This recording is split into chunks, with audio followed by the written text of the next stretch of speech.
Fins al proper 29 de gener, el Museu Torre Valllluvina de Santa Coloma de Gramenet acull una mostra sobre la història del Partit Obrer d'Unificació Marxista, el PUM.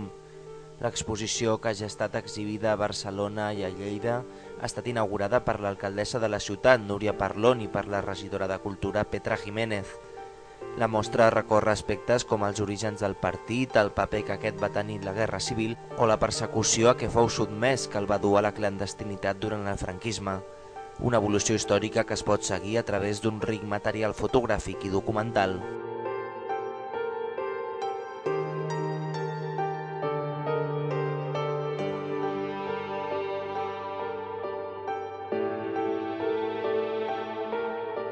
«75 anys després de la seva creació, la Fundació Andreu Nin vol recordar d'aquesta manera la història del PUM i recuperar el seu llegat per al present i per al futur.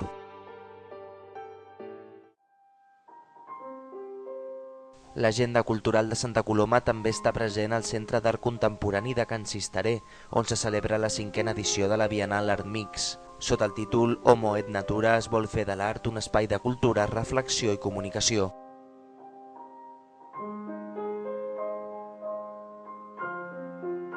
Art Mix, una de les plataformes més importants per al foment i la difusió de l'art contemporani local, compta enguany amb les obres de 10 artistes colomencs, com Rosa Blanchard, Rafael Joan, Míriam Garcia o Raül Solà.